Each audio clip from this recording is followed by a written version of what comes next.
This session is titled Racism in Our Schools.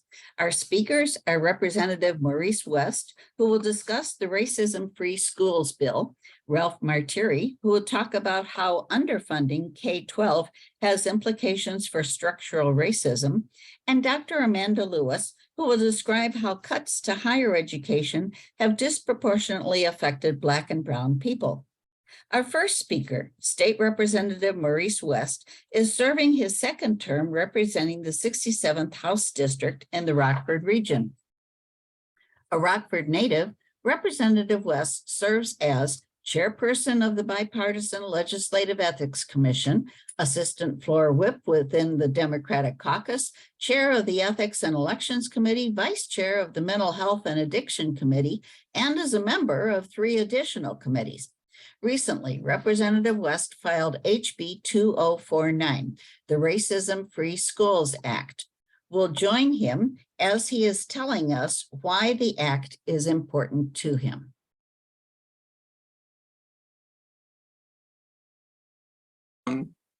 But the nuances that you have to go through when you experience racism. And it's not just the things that we visibly see, blatantly think about. It's the micro expressions as well. Micro expressions as in the raise of the eyebrow when you see me walk in, you know, the clutching of your purse when you see me come in. That was one of the hardest things when we started, when the pandemic first started and they said everyone needs to wear masks. The first thing I thought of was my life could be threatened if I walk into a store with a mask on, with how big and Black I am. And I try to get this highlighter yellow, this glow in the dark mask, and I still scared someone. They still jumped when I opened the door for them. And it's not, I'm not placing blame again. I'm just helping to shed light, just a sliver of light on what people go through. And then I had felt guilt in that because, do I have one here? When I put my name on the face mask, you know who I am. I'm a state representative. So, and you see my name on the news. But there's people who look like me who don't have that luxury. And so that brings up on a certain level of guilt. And so it's deeper than it's deeper than what we see on the surface. And so when it comes, and that's just me as an adult, just imagine what it could be for a child who is in their developmental years and how racism can mold them. And if they're not blessed to have a stable background, a stable home, how racism can refine them and define them, unfortunately. And so this bill helps to make sure that people, that our teachers and that our students are educated on what racism looks like. So let me run some numbers by you, if you don't mind. A November 2021 report found hate crimes in schools increased by 81%.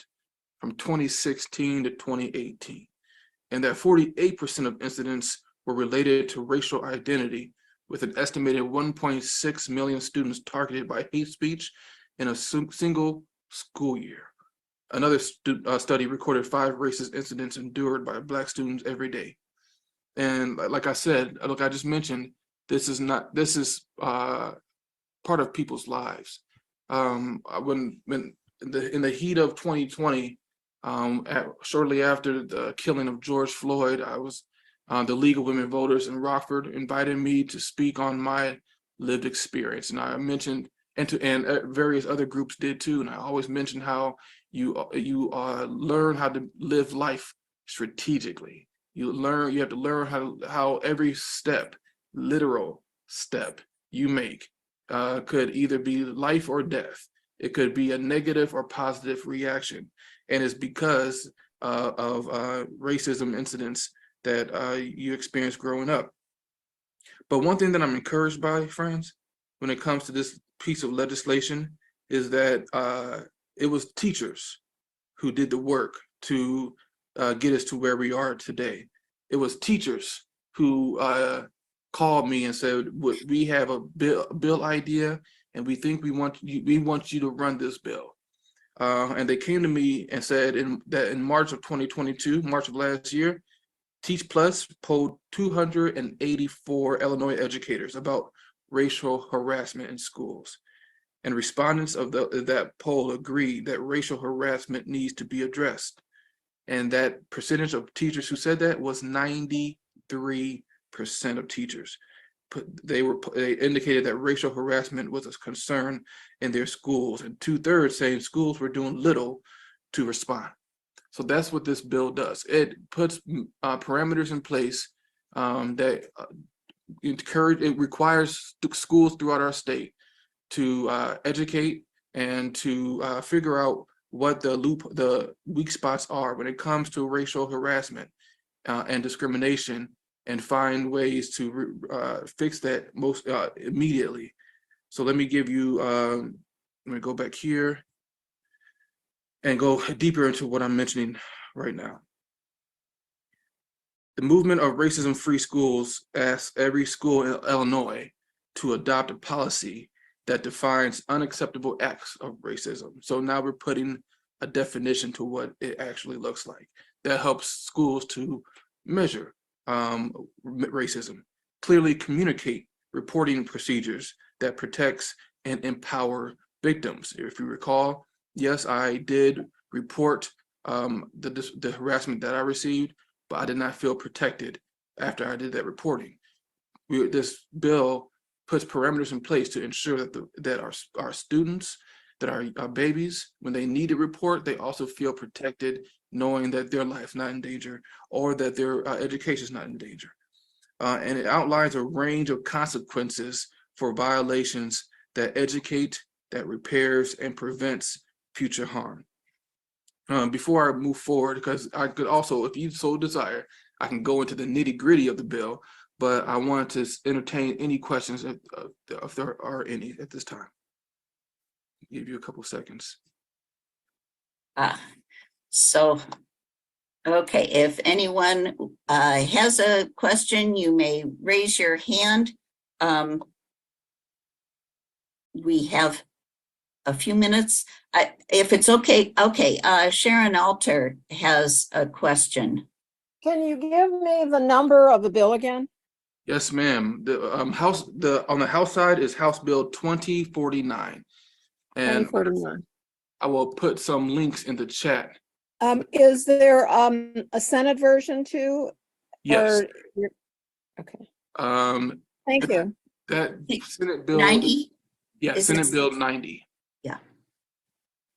Thank you. No problem. I can entertain any other questions, or I can let the other speakers go forward. But the hope, just to let you know where we are in the process, at least for my bill, and I can quickly check Senator Murphy's bill, but my bill is still in the Rules Committee, which means it hasn't been let out to a certain committee just yet, so that I can call the bill and move it to second.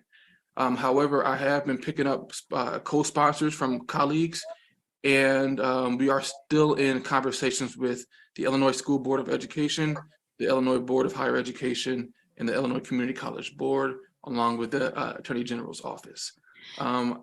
Sharon, I believe you asked a question. Okay. Right. We have one, we'll take one more question before we move on. Becky Whitlow has a question. Yes, ma'am. Please unmute Becky and ask your question. Hi, I was just wondering, in terms of the racism that the bill defines, is it racism that's directed at a person or racism in general? And let me explain why I'm asking for that clarification. One of our sort of local schools recently had an incident where the cheerleaders made up a poster about a sports rivalry and referred to the Trail of Tears. In that they weren't targeting specific students of the rival school or anything like that, but obviously their comments were severely racially insensitive. So I didn't know if that's something that the bill would cover, or if it would just be acts against an individual. Yeah, it would mainly be acts against the individual. I ran a bill last year to address what you just mentioned, Becky, because you are so right. And what one of the unfortunate things that I had to that I ran into is the constitutional rights of the individual, the First Amendment right to a free speech. And so I'm still in conversations on how we can address that, because I've seen that in so many ways. And I mentioned it with mascots as well. But it's with stories I've heard. You know, there some Native American student went to a college outside of Illinois. And I'm sorry, not a Native American student, the U of I went to a college outside of Illinois. But if it was when U of I had the mascots, and we were heavily on Native American decoration and mascot. They had scalps hanging from hair hanging from the street lights, and no one thought nothing of it, but some students really took offense to it. And so that's a whole different bill that I'm trying to address. And unfortunately, we're running into constitutional rights. Yeah, well, and this was done not so much as a free speech or anything like that. The students really did it out of a source of ignorance about what the Trail of Tears really was and what that meant. I can't remember. I believe the school addressed it in some fashion. I can't recall what that was, but that's what sparked the question. Gotcha. Thank you.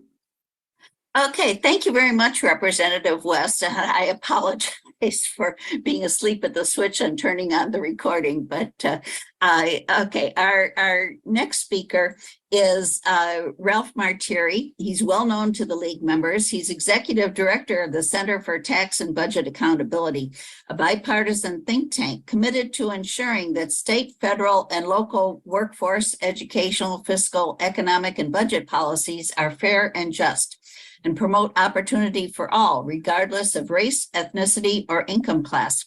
He's also a Rubloff Professor of Public Policy at Roosevelt University. During his time at CTBA, Ralph has helped obtain numerous legislative successes, including passage of the evidence-based model of education funding. Today, he'll talk about how that legislation is designed to counter systemic racism in K-12 education. Thanks, Jean. And I'll just say next slide when I'm ready to move forward. Is that right? Somebody's controlling. Absolutely, absolutely. You want All right. the next? So yeah, go to the first slide in the presentation. So really quickly, racism is an awful difficult thing to deal with from a public policy standpoint for a number of reasons. So sometimes one of the best ways to identify racism in action and to identify appropriate ways to respond to it is to do a systems analysis. And that's sort of what we do at the Center for Tax and Budget Accountability. We look at these large public systems, whether it's education, healthcare, whatever.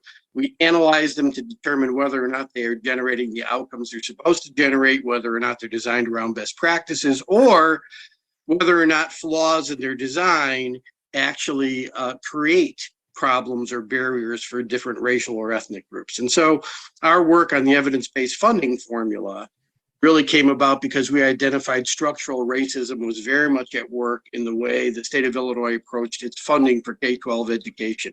And, the League of Women Voters was a great partner of ours through many years of fighting for education reform. So I just want to highlight the fact that the League has been there from the beginning on this fight. So to understand what I'm about to run through, 2 seconds on the evidence-based funding formula. The evidence-based funding formula ties the amount of money a school district gets into covering those educational practices which the research show actually enhance student achievement. It funds what works. And it has automatic adjustments in the distribution model so that two schools could have exactly the same enrollment, but if one has a much higher low income count, let's say, they would get more resources because the research very much shows that to get equal academic outcomes between schools that have a lot of kids that are low income versus schools that don't, you need to invest more in supports for the low income kids. All right, so that's how the model works. And then it breaks school districts down into funding tiers for preference in receiving distributions of new money from the state. Tier 1 school districts are those that are furthest away from having the amount of money the evidence-based model indicates they need to educate the kids they serve.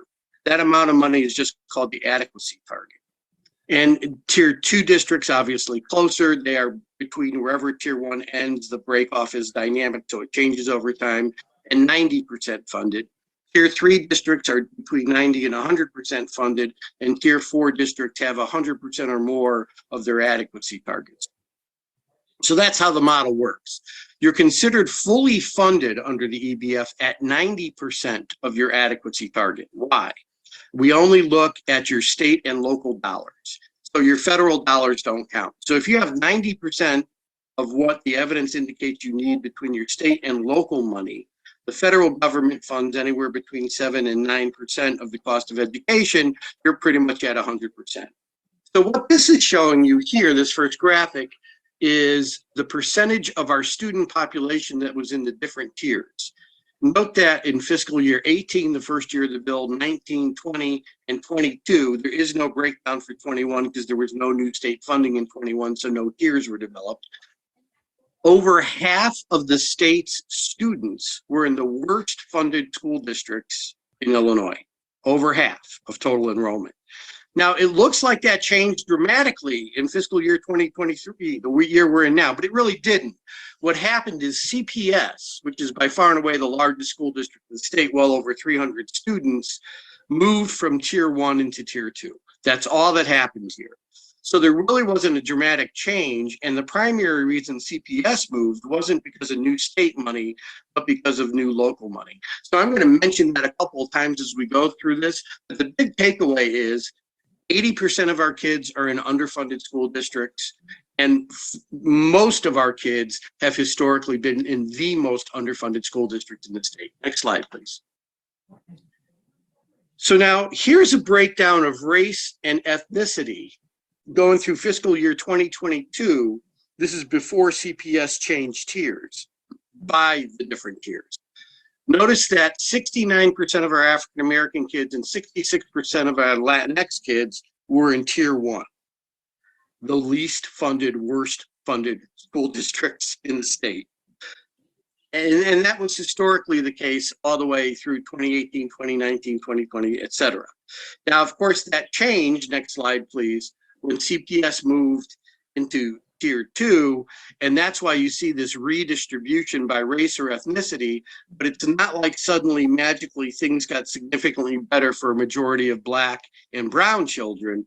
All that happened, CPS, which is on the cusp, moved from tier 1 to tier 2 because they got a ton of new local money in through their personal property replacement tax. That's not sustainable. It's projected that within the next 2 to 3 years, CPS will move back into tier 1. So really, it's those numbers from 2022 that show you how the racial distribution was. And the bottom line is the vast majority of our Black and our Latinx kids have been in the most underfunded school district in the state of Illinois for decades. Next slide, please. So this is the percent of the total whole between what school districts need and what they have that was housed in the different tiers. And you can see tier 1, 78% of the shortfall was in tier 1 in fiscal years 18, 19, 20, and 22. It drops down this year to 58% only because CPS moved. When CPS comes back down. So really the most telling data are the years up until 2023. So by far and away, the biggest funding gap is housed in those tier 1 districts, and those tier 1 districts educate the vast majority of our Black and brown kids. So we're seeing a repeated pattern here with the data structurally that the most underfunded schools in the state of Illinois historically have been educating the vast majority of our Black and brown students. Next slide, please. Now for some good news, because, you know, it's Illinois, we're always happy to get some good news. The evidence-based funding model has been working to close the gaps. And so if you look over time, this is the percentage of the amount of resources a district is supposed to have that they actually have on average by tier. And the yellow line at the very bottom is tier 1. So tier 1 districts on average only had 59% of what the evidence indicated they needed to educate the kids they served back in 2018. By 2023, that had moved up to 69%. If you want to use the 2022 data, which is probably more accurate because of the CPS move, it was up to 65%. But note there's been steady improvement across the board, but most improvement in funding for the tier 1 districts that are the worst funded and need the greatest new investment in resources. So one point to the evidence-based funding formula was to bring up those school districts that had been most disadvantaged by our old school funding formula without tearing the top or the middle down. That is precisely what the data show are happening. So in one really key way, the EBF is actually working as intended. Next slide, please. And here's the distribution of total new money that the state has invested. So since 2018, the state has put in just about $1.56 billion in new money to K-12 education. And you could see that every single year, somewhere between 80 and 89% of that money has gone to tier 1. That's great. And the only reason why that amount is once again so different in 2023 than the prior years is because of the movement of CPS. So really the distribution model in the EBF is very much targeting those resources to the most underfunded schools. That's great. And if you think about it, that counters the historically and structurally discriminatory distribution of money that had those schools that were educating most of our Black and brown kids having the worst funding levels. So this is really driving the vast majority of new state money into those districts that educate most of our Black and brown kids and that are furthest away from having their adequacy targets. So some good news, the money that's going in is going where we want it to go to start addressing some of these historic inequities. Next slide. So if you look at it on a per pupil basis, how much money per pupil, new money, is going into the different tiers, note that at the bottom line, tier 1, by far and away on a per pupil basis, is getting the most new money of any tier, and that's appropriate and significantly more money. And you look at even tier 2, which are also underfunded schools, they're getting significantly more than tier 2. And that was the goal. The goal was to drive the vast majority of new resources into the historically most underfunded districts. And what the research and data all consistently showed was those underfunded districts also educated a disproportionately high number of Black and brown kids. So this not only created more equity by income, it is creating more equity by race. So good news, positive things are happening. And, you know, Gene can vouch for the fact that frequently in the past when I talked about school funding in Illinois, there was no good news. So it's nice to be able to have some to put forward. Next slide, please. You know, the money is also gone all over the state, and I think people lose sight of that.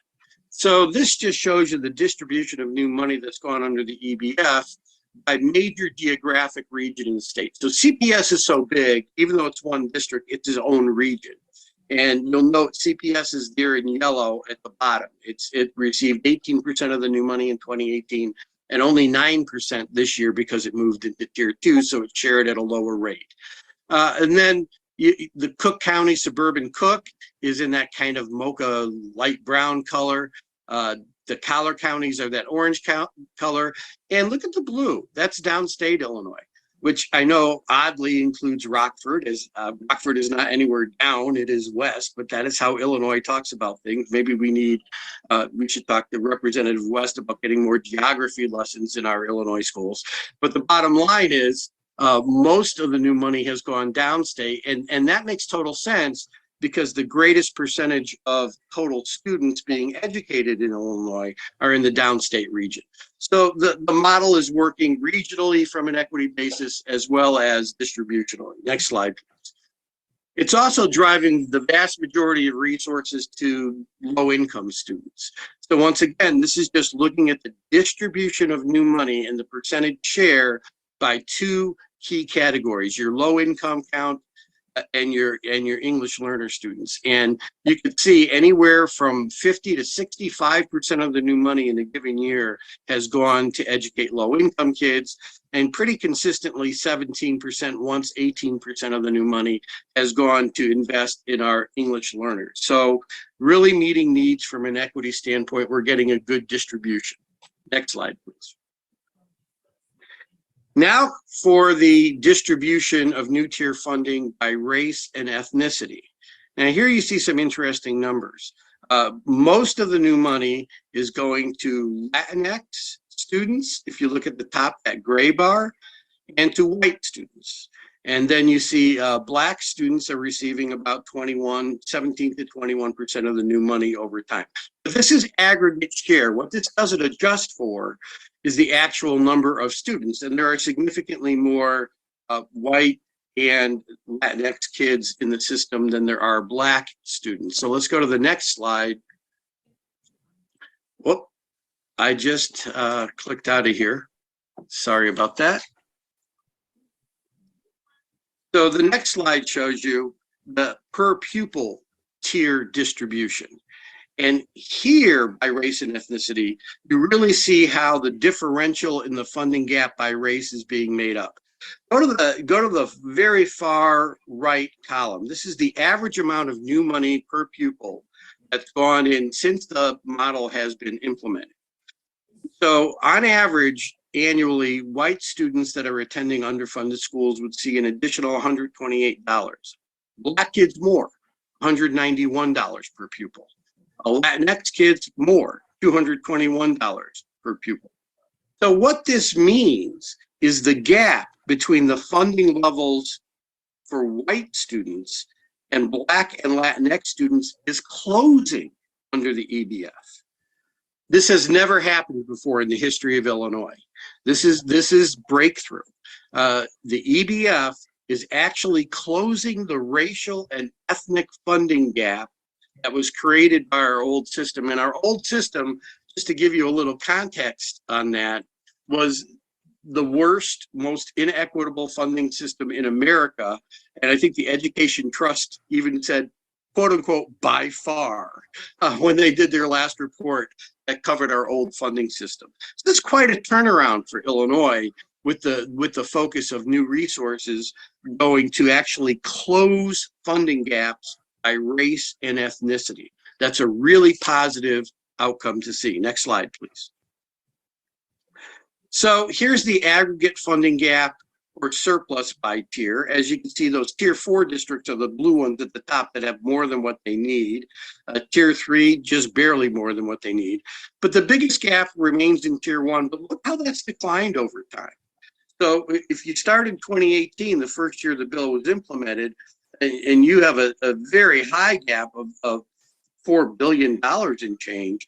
And now the funding gap between what those districts need and what they actually have is less than $2 billion, $2,200,000. So it's really closing. It's now what, 2.1 billion from a high of over 4 billion. So the money is going to close gaps in resources. And to be very clear, what it allows then these underfunded districts to do is take new money and actually invest them in the evidence-based practices that drive enhanced student achievement. Next slide, please. All right, so here's the per pupil funding gap. It just shows similar things as opposed to the aggregate gap. Next slide, please. CTBA likes to give you as much data as we possibly can. That's just sort of the CTBA thing to do. And here's the per pupil funding gap by region. And this one's important to talk about. So you look at that CPS.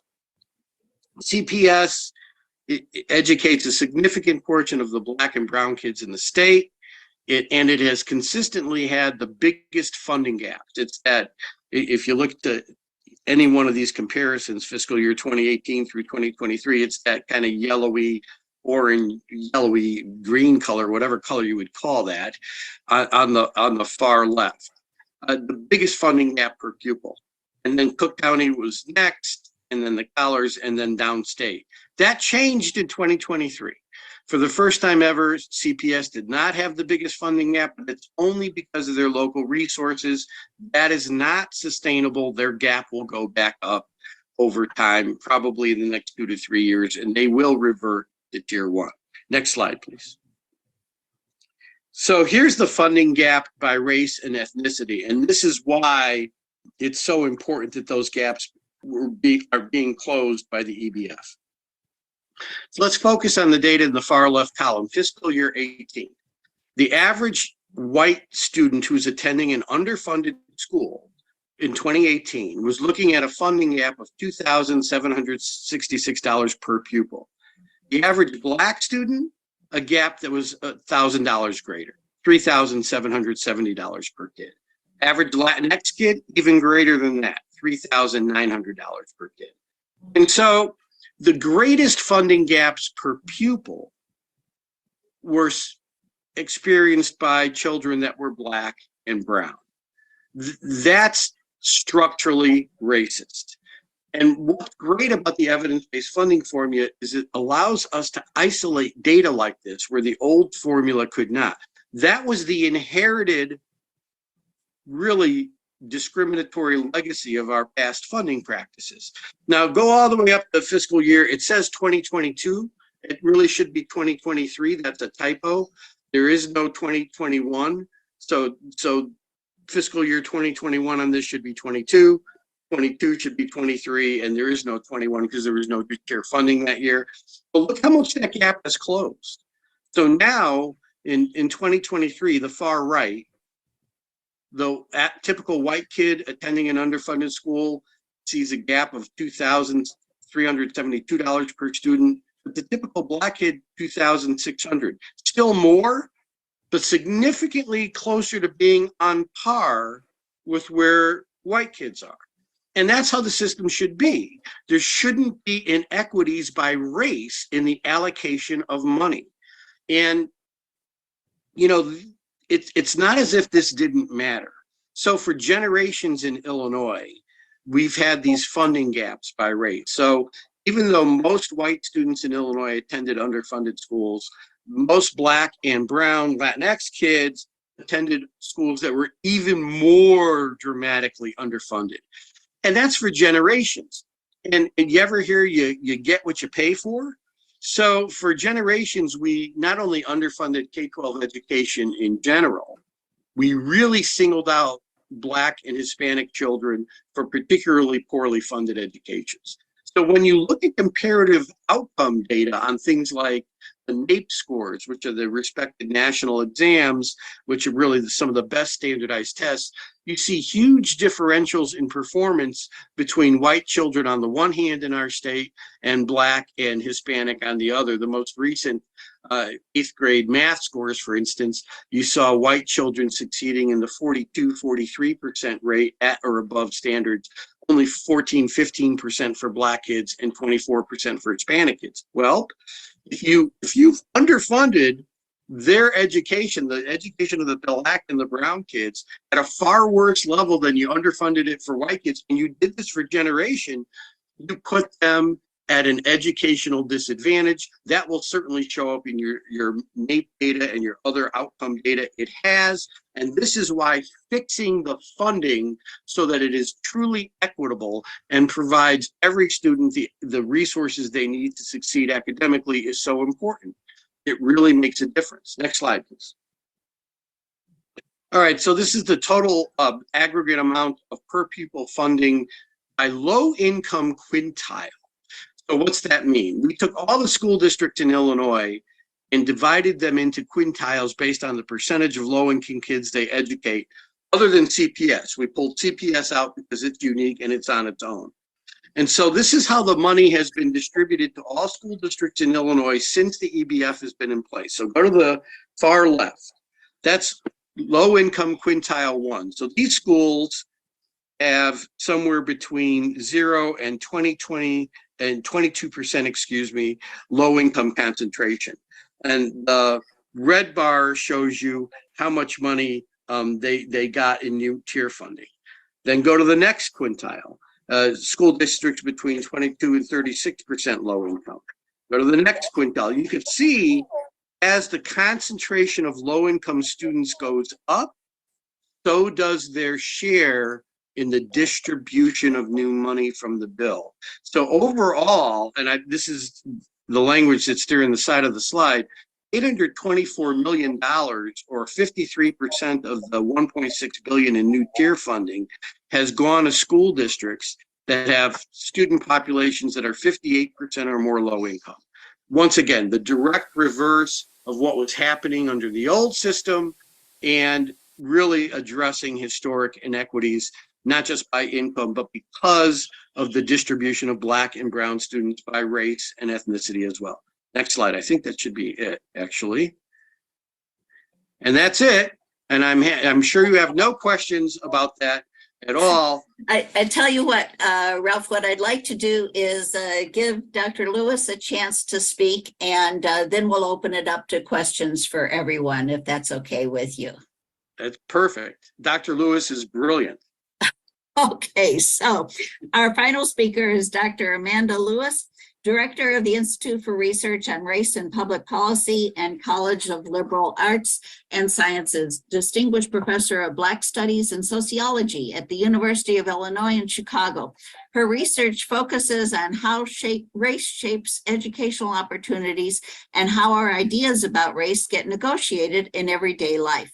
She'll address racial implications of cutting the higher education budget.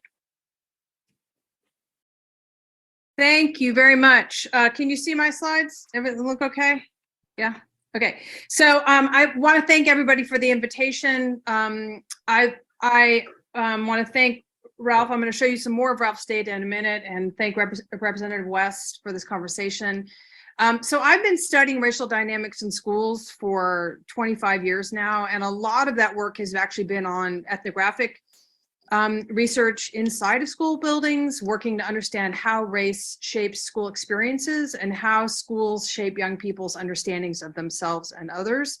But through that work, I've also concretely learned how much what Ralph was just talking about, the conditions of education, how much that matters, what's possible. And the question I kept thinking about as Ralph's talking, as Representative West is talking, and this larger question we need to always ask ourselves is whether or not we're committed to the idea of education as a kind of public good and as a vehicle of opportunity, as I think we sort of used to think of it as. What I want to talk about today is this issue about disinvestment in higher education. This is actually data from a different CTBA report that I think Jean shared with everybody in advance. And it's a data point that shows that in the last 20 years, Illinois' support for public universities has been cut almost in half. This is true nationally, but Illinois is worse on this measure than other places. But what I want to talk about is what the impact of this decline is on different communities. And particularly the decline in state support has meant that young people and their families who attend public colleges and universities have had to shoulder the rapidly increasing economic burden of tuition that has resulted. And while some families have had the resources to absorb the increasing cost of securing a college degree, others have not. And many folks, as I'll show you in a minute, have had to pay for college with more and more student loan debt. And this is in many ways another classical example of structural discrimination or structural racism, a policy or practice that is facially neutral in some ways, but which has a really differential impact and harmful impact on certain communities. And I'm going to focus on that for the rest of my time. And one of the important contexts for thinking about disinvestment in higher education is thinking about inequities that exist, so the already existing deep inequities among different groups. I'm going to show you this wealth data because I think it's in many ways the best data to kind of understand differences between groups, especially when we're thinking about families having to bear the burden of increasing tuition costs. In that families are having to do that with not even remotely similar resources. So for those of you who haven't looked at national patterns recently about racial wealth gaps, I'm going to show you just two quick figures to give you a sense of the scope of these differences. And some of you may be asking, why do we focus on wealth? And I focus on wealth here because it helps us to understand why families who may even seem similar in terms of income, in terms of occupation, have really such different experiences. We often measure social class with income or education, and we think we're comparing apples to apples, but that's really not the case. There's a huge amount of research on these racial wealth gaps, and we know about them is that they're a result of intergenerational transmissions of resources. They're not about income differences or differences in patterns of saving. So if you're wondering about, this is people about, being willing to save money for the rainy day, all that, it's not about any of that. These are a result of our long history of really differential opportunities for wealth accumulation and different experiences with exploitation, with extraction, with things like redlining, lots of things that you've all probably heard about in recent years. And as anyone who has resources knows, wealth really begets wealth, and families who have more are able to pass along more. And so you can see how dramatic the differences, sorry, my dog is wanting to join the conversation today. You'll see how dramatically different these resources are, and that they're actually getting bigger. But I wanted to highlight that even if we think about controlling for things like income or like education, what you'll see is that that white households who have no bachelor's degree, who have high school diploma, have actually more wealth even than Black and Latinx households with a college degree or higher. And I'll talk a little bit about why that's true. We often mistakenly assume that most of the kind of transmissions of resources I'm talking about across generations happens at the point of death, at an inheritance, and forget about the regular support and cash transfers that we get and receive over the course of our lives. And one of the most important is support for attending college, and that's what I'll focus on. And I'm going to show you some data from a study we did interviewing about 100 middle-class families in Cook County. These are folks who all seem pretty similar. They have college degrees, they have professional managerial jobs. I'll have just enough time today to give you some of the broad patterns, but hopefully it'll give you a sense of why it's so important to understand these kinds of policy shifts as really exacerbating existing inequalities. Okay, so when we asked these folks we talked to about how they had funded their undergraduate degrees, what you see here is that over 60% of the white respondents had their undergraduate education fully paid for. And this is in contrast to half of Black and over 70% of Latinx respondents who had no financial support from parents. Okay, so these kinds of dramatic differences, which again are a result of the fact that they're coming from very different families, right? So even though we interviewed all these people as adults, when we asked them how they got to where they were and sort of trying to understand their financial circumstances now, the fact that most of these white families came themselves from middle-class families that had a lot of resources meant that their adult trajectories were completely different than their peers who might have had very similar jobs but had to pay for their own college education through student loans. And here are just a couple of quotes to give you a sense of what that looks like. This is Hannah, who describes having her undergraduate degree paid for by her parents. It meant that she started her adult life basically at neutral. She had no debt. She had got a job that she likes quite a bit. She said, I think it gave me a leg up. I do appreciate my upbringing quite a bit, just because of the fact my college was paid for by my parents and it really helped me.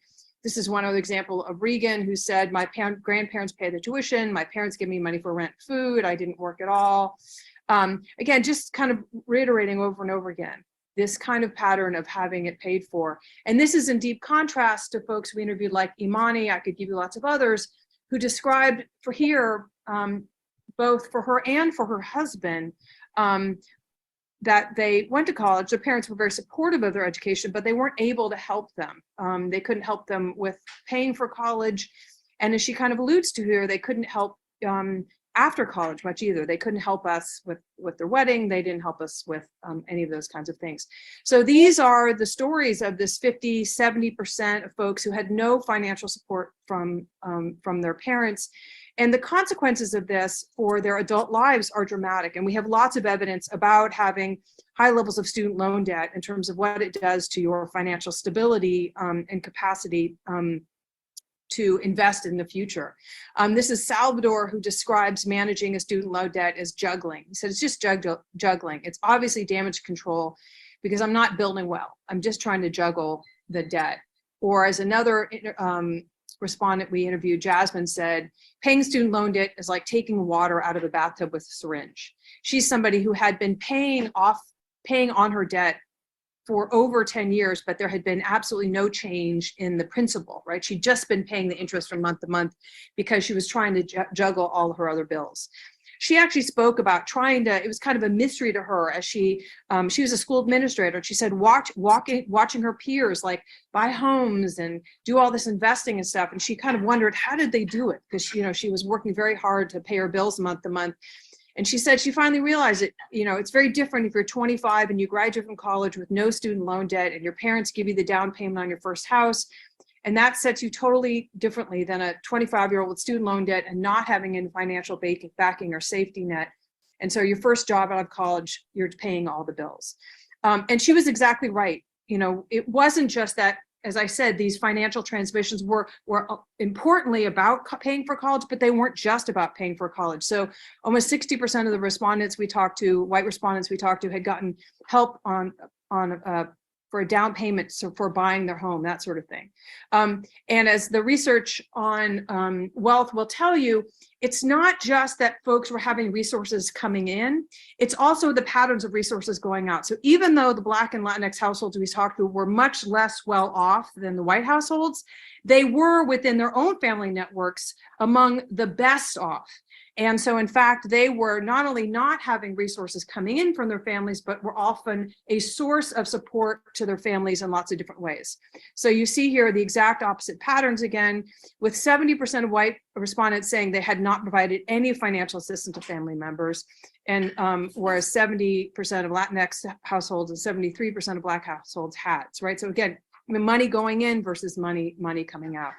And what that translated into was when we asked people how they were doing, what you see here is that these three categories, essentially, for folks to be categorized as financially vulnerable, it meant that they couldn't quite make ends meet every month. They were going further into debt. They couldn't quite pay all the bills.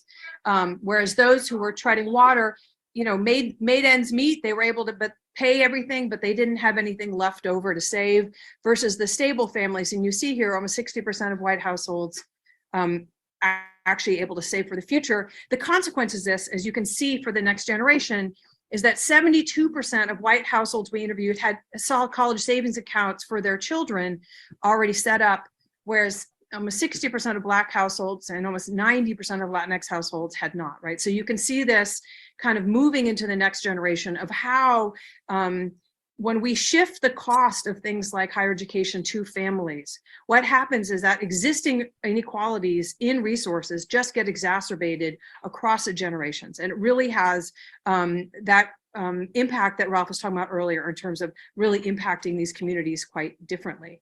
And for us, what this highlights in many ways is that what we're confronted with when we think about these dynamics, especially as we think about the way that current public policies are playing out around funding, we're not just talking about the ongoing legacies of racism of the past. That's true in some ways in these wealth differentials I was talking about.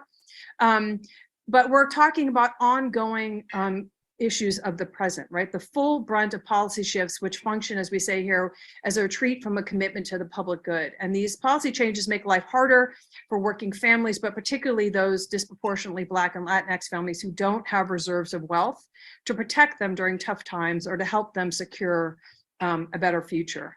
And so it just highlights in many ways why the kind of stakes involved in thinking about these kinds of policy change. I'll stop there so we can have time for some questions. Thanks.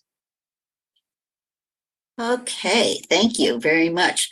And now we'll open it up for people with electronic questions. Mary Holbein, please unmute yourself and ask your question.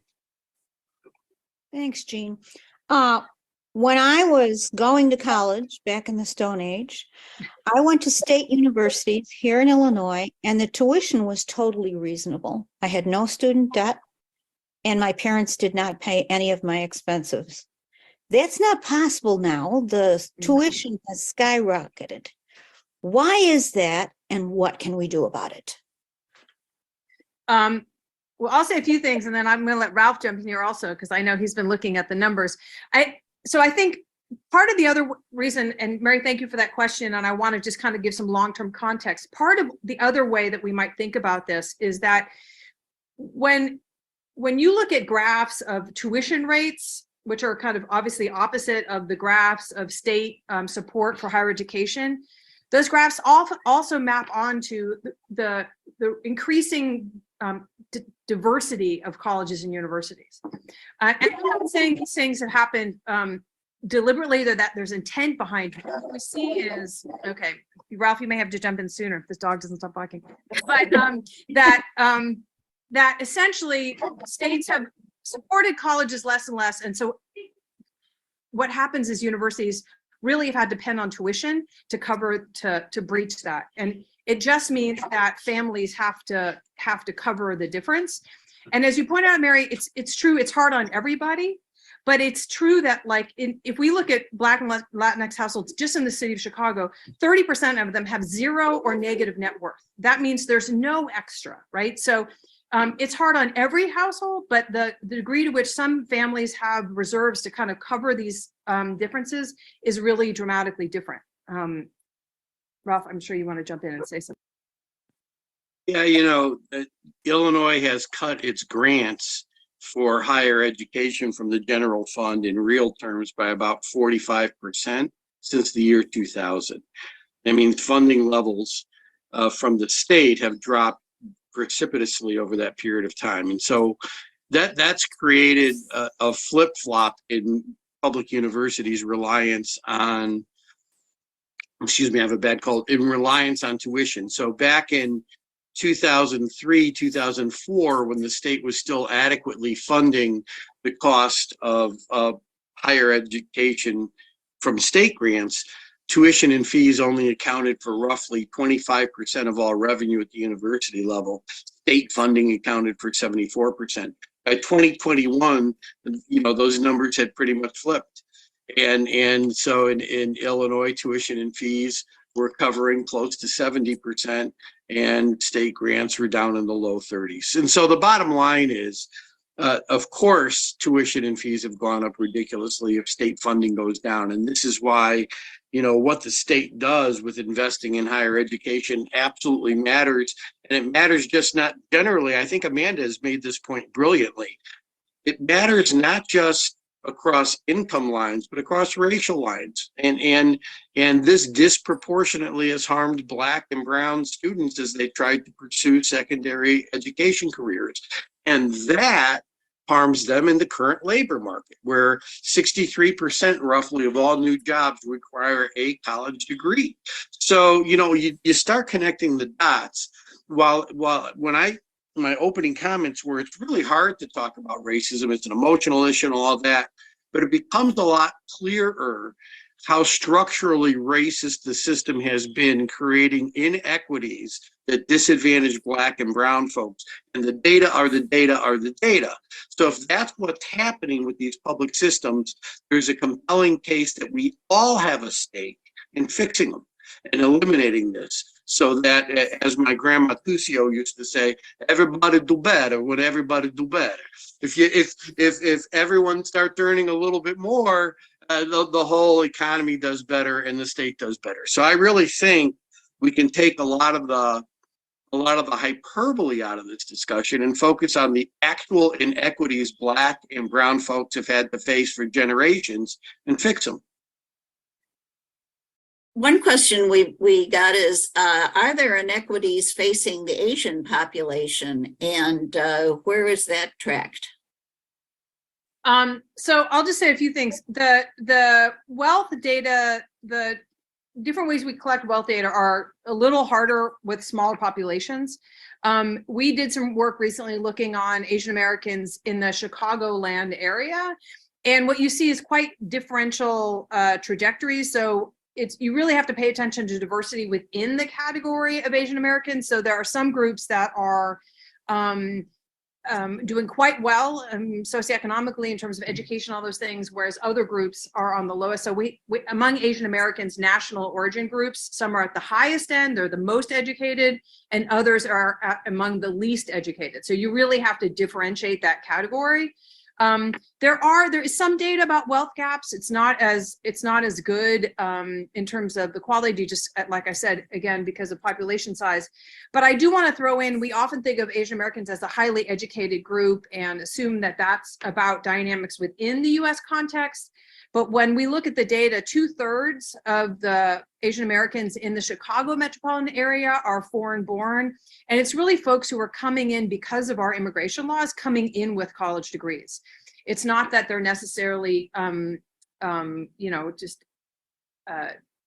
doing better off in terms of access to higher education here. But I don't I don't have good data to share about the kind of wealth trajectories other than pointing out that difference. I don't know, Ralph, if you have anything you want to jump in here with. Yeah, I mean, the education data, so it still shows that 17% of Asian students are in the worst funded school districts, tier 1.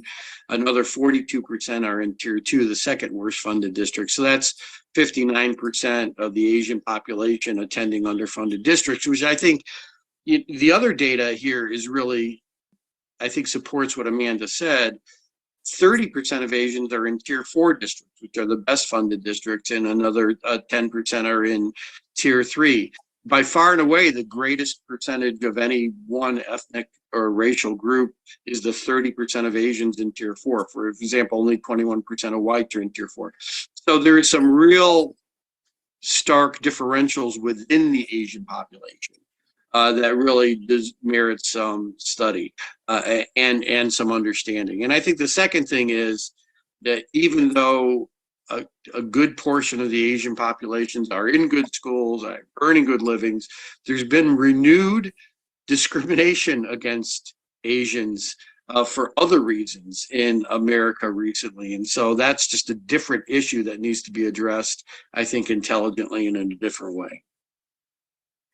Is cancellation of higher education student debt the most important lever to impact the intergenerational success? I certainly think it's an important lever. We're going to get Well, close in a second. I just said keep them open. So Okay, let's hope that works. Okay. It certainly is an important lever. And I think it's become clear that that the well, there's lots of debate about how to do that, about whether the plan that was recently talked about, which is, you know, $20,000 or $10,000 across the board, is the best way to do that. I think there's a lot of other important ideas about how to address intergenerational wealth gaps, including some research recently about baby bonds, about really setting up accounts for young kids to actually provide kids with some of the kind of safety net investment kind of resources that other families have. So I think there's lots of different proposals. I think it's also just true that there's lots of ways, if we look internationally, if we compare the US context to other places, there is lots and lots of support that families get in other contexts, in other industrialized countries around the world, that we just don't provide for families. And those things like paid family leave, like childcare support, all those kinds of things are things that now families are having to fund privately. And anytime, you know, this is like higher education, the more and more that we expect families to do things privately on their own, the more we're exacerbating these existing inequities, because some families just don't have the resources to do it. Yeah, I think my quick take on that is public policy isn't siloed, although people think of it siloed. It's a continuum. So I think it's a huge priority for the state of Illinois to adequately fund K-12 so that every student develops the numeracy, literacy skills they need to succeed at the next level. That said, if we adequately fund K-12 but don't do enough to support food for low-income populations, hungry kids don't learn. If they don't have access to healthcare, sick kids don't learn. If they're in a community where gangs are rampant and there's a lot of violence, kids that are fearing for their life don't learn. So you really have to you look at what the evidence indicates are the best practices for that particular lever of public policy you're working on, and then you look at the continuum and other levers that you need to make sure are in place. So certainly I think that would be a great thing to do, but you would need to do a lot of other great things to start creating a truly even playing field. Ralph, this is a question for you. I believe there was a slide showing whites without college degrees earning more than Black and brown persons with college degrees. Can you provide some explanation for that? Racism. Next question. No, I mean, what you consistently see in the economic data for Illinois, specifically the nation generally, is, for instance, the Black unemployment rate, irrespective of educational level, is usually higher than the overall average unemployment rate. for everyone. It's always close to double the white unemployment rate. You see wage differentials irrespective of educational background between whites and blacks with a bachelor's degree, with a postgraduate degree, with a high school degree. And so when you see these kinds of things consistently, I don't know how anyone could legitimately, with a straight face, say racism doesn't impact labor markets, discriminate. You can't be looking at all the data. I mean, someone who doesn't play the race card when you're looking at labor markets isn't playing with a full deck. You absolutely have to get that on the table. So that's one of the key reasons you see these kinds of differentials. Thank you. So thank you very much to our